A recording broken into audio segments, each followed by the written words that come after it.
Welcome to dear comrade YouTube channel. ప్రజలు తమ సామాజిక, ఆర్థిక దుర్భర పరిస్థితుల నుండి బయటపడే ఏకైక మార్గం మార్క్సిజం అనేది అనేక సోషలిస్టు దేశాల పాలన ద్వారా రుజువైంది. ఆ దేశాల ఉత్థాన పతనాల గురించి అనేక ప్రశ్నలు ఉన్నప్పటికీ, ఇదొక్కటే ప్రస్తుతమున్న ఏకైక మార్గం అని చెప్పక తప్పదు. ప్రస్తుత ప్రపంచ పరిణామాలను నిశితంగా అధ్యయనం చేస్తే ప్రస్తుత ప్రపంచం మార్క్సిజం మార్గంలో పయనిస్తుందని తెలుస్తుంది. పెట్టుబడిదారీ విధానం అనేది ఒక దేశ ఆర్థిక పరిస్థితిని దిగజార్చి ఆ దేశ ప్రజలు పాలకులపై తిరగబడేలా చేస్తుందని, సామాజిక, ఆర్థిక స్థితిగతులు దుర్భరమైన పరిస్థితులకు చేరుకున్న వేళ, ప్రజల ముందున్న ఏకైక మార్గం మార్క్సిజం మాత్రమేనని శ్రీలంక ప్రస్తుత అధ్యక్షుడు అనుర కుమార దిశనాయకే ఎన్నిక తెలియచేస్తుంది. పెట్టుబడిదారీ విధానం అంతిమ మార్గం ఆ దేశ తిరోగమనానికి దారితీస్తుందని శ్రీలంక దేశం ప్రపంచానికి తెలియచేసిన వేళ, మార్క్సిజం మాత్రమే పురోగమనమని అమెరికా ఆర్థిక రాజధాని న్యూయార్క్ నగర మేయర్గా జోహ్రాన్ మంధాని ఎన్నిక తెలియచేస్తుంది. ప్రపంచంలోని అగ్రదేశాల ప్రజలు మార్క్సిజం గురించి ఆలోచిస్తున్నారని తెలియచేయడానికి ఈ ఎన్నిక ప్రత్యక్ష ఉదాహరణ. సోషలిజం యొక్క ఫలాలు అనుభవించిన ప్రజలు తమ పాలకులు ఆ మార్గాన్ని వీడి ప్రజావ్యతిరేక విధానాలు అవలంబిస్తే అవి వారిని అధికారం నుంచి దించుతాయని నేపాల్ రాజకీయ సంక్షోభం మరియు ఆ దేశ ప్రధాని కెపి శర్మ ఓలి ఉద్వాసన తెలియచేస్తున్నాయి. మార్క్సిజం అర్థం కావటానికి కాస్త సమయం తీసుకున్నా, 1-2 సార్లు మీ ఖాళీ సమయంలో మరీ ముఖ్యంగా ప్రయాణ సమయంలో వినవలసిందిగా మనవి. ఈ రోజు మనం తెలుసుకోదగిన విషయానికి మార్క్సిజం అంటే ఏమిటి? అధ్యాయం 9. అంశం: కమ్యూనిస్టు పార్టీ మరియు విప్లవం. తన చారిత్రక కర్తవ్యాలను నిర్వహించటం కోసం కార్మికవర్గానికి ఒక స్వతంత్ర రాజకీయ పార్టీ కావాలి. ఈ రాజకీయ కర్తవ్యాన్ని కార్మికవర్గం కార్మిక సంఘాల ద్వారా లేక కార్మిక సహకార సంఘాల ద్వారా సాధించలేదు. అధికారాన్ని చేజిక్కించుకోవటానికి, సమాజ విప్లవ పరివర్తనను సాధించటానికి కార్మికవర్గానికి ఒక ఉన్నత రాజకీయ నిర్మాణ రూపం కావాలని చరిత్ర పాఠం నేర్పింది. కార్మికవర్గ రాజకీయ పార్టీ అవసరాన్ని గూర్చి మొదట స్పష్టం చేసినవారు మార్పు, ఎంగెల్స్లు. అటువంటి పార్టీని నిర్మించిన వారిలో వారు మొదటివారు. 1847లలో వారు ఏర్పాటు చేసిన కమ్యూనిస్టు లీగ్ ఆ రకమైన నిర్మాణాలలో మొదటిది. సామ్రాజ్యవాద యుగంలో మార్క్స్, ఎంగెల్స్ నిర్మాణ సూత్రాలను లెనిన్ సుసంపన్నమైనవిగా చేసి, ఆధునిక కమ్యూనిస్టు పార్టీలు స్థాపించబడటానికి సహాయపడ్డాడు. నిర్మాణానికి సంబంధించి మార్క్సిజానికి ఆయన చేసిన సేవలు ఆ విధంగా అమూల్యమైనవి. స్వయంగా తనకు తాను కార్మికవర్గ పార్టీనని చెప్పుకోవటం వల్ల లేక అధిక సంఖ్యలో కార్మికులను సభ్యులుగా చేర్చుకోవటం వల్ల ఒక పార్టీ ఎన్నటికీ వాస్తవంలో కార్మికవర్గ పార్టీ కాజాలదు. ఐరోపా, ఆసియా ఖండాలలోని కొన్ని దేశాలలోని సోషల్, డెమోక్రటిక్ పార్టీలు ఈ కోవకు చెందినవే. ఆ దేశాలలో ఆ పార్టీలు అధికారంలోకి రావటం వల్ల సోషలిజం రాలేదు. లేక కార్మికవర్గంపైనా, జనబాహుళ్యాలలోని ఇతర విభాగాలపైనా బూర్జువావర్గ దాడులను ఆ ప్రభుత్వాలు కనీసం అరికట్టను కూడా అరికట్టలేకపోయాయి. ఒక కొత్తరకమైన కార్మికవర్గ పార్టీ మాత్రమే పెట్టుబడిదారీ విధానాన్ని నాశనం చేసి సోషలిజాన్ని నిర్మించగలదు.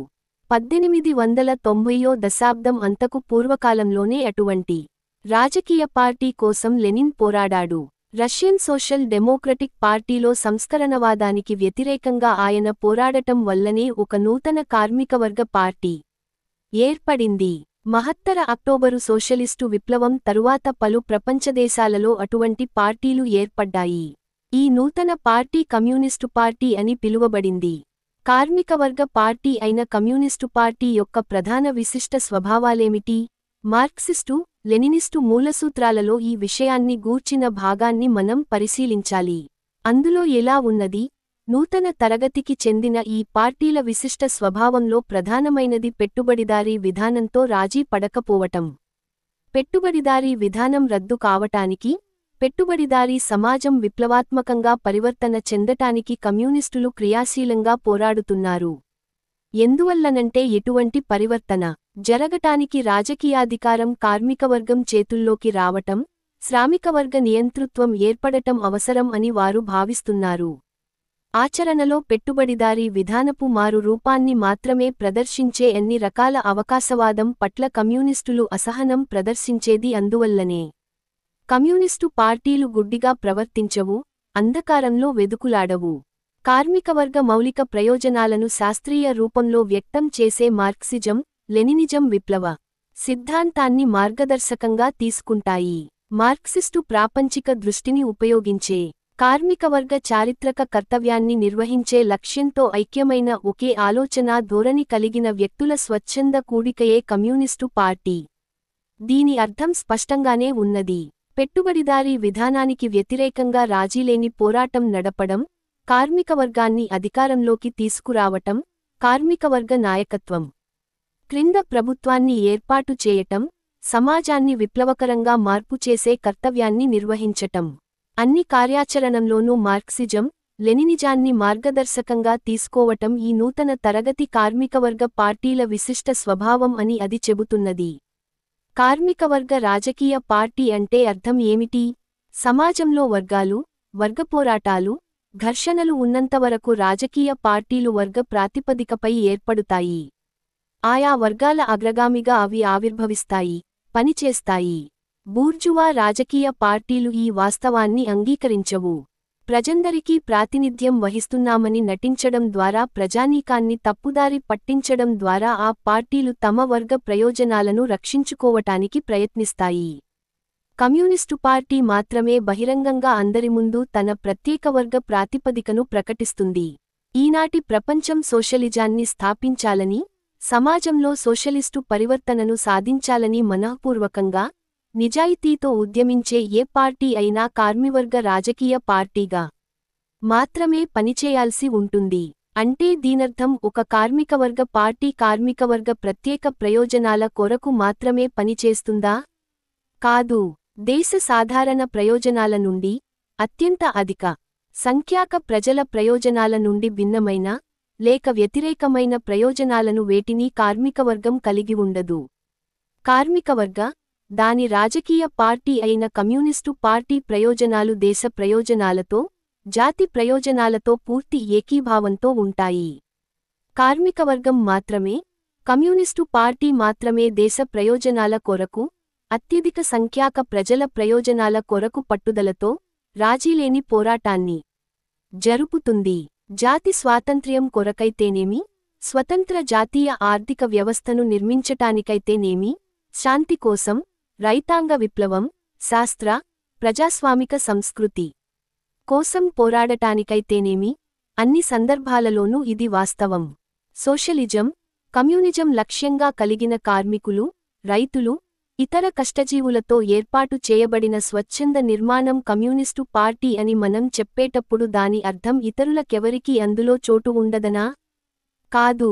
ఈ లక్ష్యాలను అంగీకరించిన వారందరికీ, కష్టజీవుల వర్గ పోరాటంలో వారితో కలిసి పని చేయటానికి అంగీకరించిన వారందరికీ కమ్యూనిస్టు పార్టీలో స్థానం ఉంటుంది.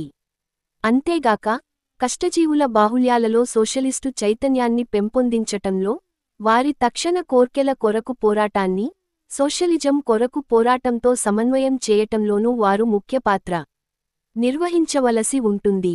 కార్మికవర్గ అగ్రగామి కమ్యూనిస్టు పార్టీ అన్న విషయాన్ని మనం గమనించాం. అయితే ఊరకనే ఆ విధంగా ప్రకటన చేయటం ద్వారానే తమ పాత్ర నిర్వహించబడుతుందని కమ్యూనిస్టులు అనుకోరాదు. జనబాహుళ్యాలతో కమ్యూనిస్టులు నిత్య సన్నిహిత సంబంధాలను కలిగి ఉండాలి. జనబాహుళ్యాలు ఎక్కడైతే ఉన్నాయో అక్కడికల్లా వెళ్ళాలి. వారితో పనిచేయాలి. వారి పోరాటాలకు నాయకత్వం వహించాలి. వారి నుండి నేర్చుకోవాలి. తద్వారా వారి నమ్మకాన్ని చూరగొనాలి. జనబాహుళ్యాలకు నాయకుడు కాదలచుకున్న కమ్యూనిస్టు పార్టీకి వేరే ఇతర దగ్గరదారి ఏదీ లేదు. కమ్యూనిస్టు పార్టీ ఒకసారి ప్రజలలో మంచి ప్రతిష్టను సంపాదించితే, ఆ ప్రతిష్ట శాశ్వతమైనదని భావిస్తూ క్రియారహితంగా ఉండవచ్చునని భావించటం కన్నా పెద్ద తప్పు మరొకటి లేదు. దానంతటా దానిని వదిలివేసినట్లయితే జనబాహుళ్యాలతో ఏ పార్టీ సంబంధమైన ఎంతో కాలం నిలువదు. జనబాహుళ్య రాజకీయ కార్యాచరణ, జనబాహుళ్య పోరాటాల ద్వారా మాత్రమే అది జనబాహుళ్యాలతో తన సంబంధాన్ని కొనసాగించగలదు, అభివృద్ధి చేసుకోగలదు. విప్లవాన్ని గూర్చి కొంతమందికి తప్పుడు అభిప్రాయాలు ఉన్నాయని మేము ఇదివరకే స్పష్టం చేశాం. ఈ విషయంలో కూడా మార్క్సిజం, లెనినిజానికి ఒక ఖచ్చితమైన శాస్త్రీయ దృక్పథం ఉన్నది. లెనిన్ తన రచనలతో పలు సందర్భాలలో ఈ విషయాన్ని వివరించాడు. కొన్ని ముఖ్యమైన అంశాలను మనం ఇక్కడ పరిశీలిద్దాం. విప్లవాన్ని గూర్చి మనం మాట్లాడుతున్నామంటే అర్థం సోషలిస్టు విప్లవాన్ని గూర్చి మాట్లాడుతున్నామన్న మాట. సోషలిస్టు విప్లవం, కార్మివర్గ విప్లవం రెండూ ఒకటే. కొంతమంది అనేట్లు, వాస్తవానికి ఈనాటి పెట్టుబడిదారీ ప్రపంచ పరిణామాలు కార్మికవర్గాన్ని విప్లవకర సహజ పరివర్తన వైపుకు నెడుతున్నాయి. పెట్టుబడిదారీ సమాజంలో కార్మికవర్గానికి, బూర్జువా వర్గానికి మధ్య నిరంతరం తీవ్రమవుతున్న వైరుధ్యం సామాజిక వైరుధ్య శక్తులన్నింటినీ రంగంలోకి తీసుకువచ్చాయి. ఈ వైరుధ్యాలు తీవ్రం కావటం వల్ల సహజంగానే విప్లవం తప్పనిసరి అవుతుంది. అందువల్లనే సాంఘికాభివృద్ధి నియమాల వల్ల అదుపు చేయబడుతున్న మన ప్రస్తుత యుగంలో సోషలిస్టు విప్లవం ఒక బాహ్యాత్మక పరిణామం అని మార్క్సిజం లెనినిజం చెబుతున్నది. ఈ వాస్తవాన్ని దాచటానికి పెట్టుబడిదారీ విధాన అభిమానులు ఏమి చెప్పినప్పటికీ ఈ క్రమాన్ని మాత్రం వారు అడ్డుకోలేరు. సోషలిస్టు విప్లవాన్ని గూర్చి చర్చించేప్పుడు అందులో పాల్గొనే వివిధ వర్గాలను గూర్చి, వాటి పోరాట రూపాలగూర్చి పటిష్టవంతమైన అధ్యయనం జరపటం ముఖ్యం. పరిణితి చెందిన ఏ విప్లవ పార్టీ కూడా యథాలాప ధోరణిలో, సూక్ష్మీకరించబడిన అవగాహనతో ఈ విషయాలను పరిశీలించటానికి ప్రయత్నించదు.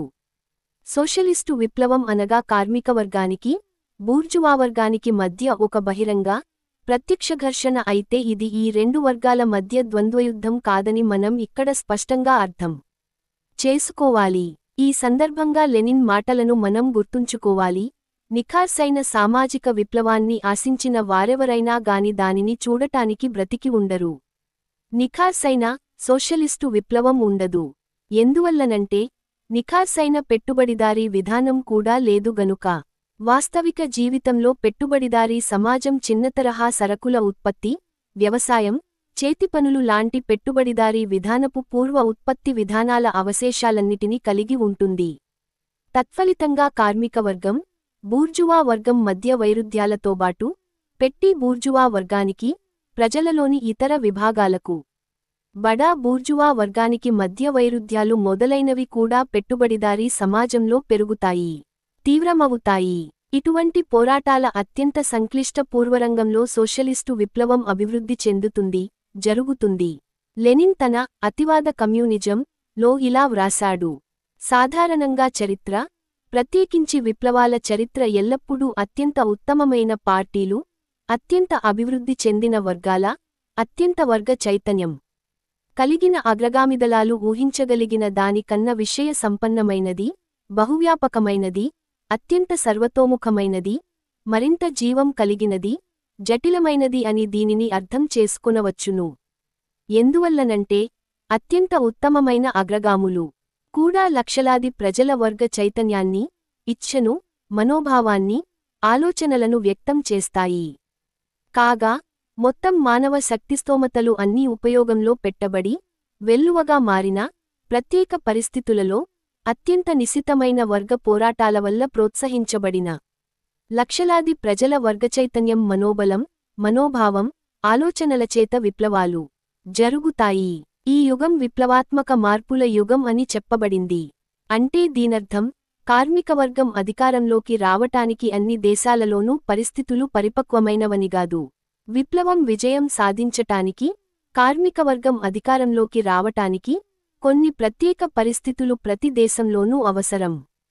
ఒక ప్రజాసమూహం, లేక ఒక పార్టీ ఇచ్ఛానుసారం, ఆజ్ఞాప్రకారం సామాజిక విప్లవాలు జరగవు. సామాజిక, రాజకీయ వైరుధ్యాలు అత్యున్నత స్థాయికి చేరుకున్నప్పుడు కార్మికవర్గ విప్లవాలు జరుగుతాయి.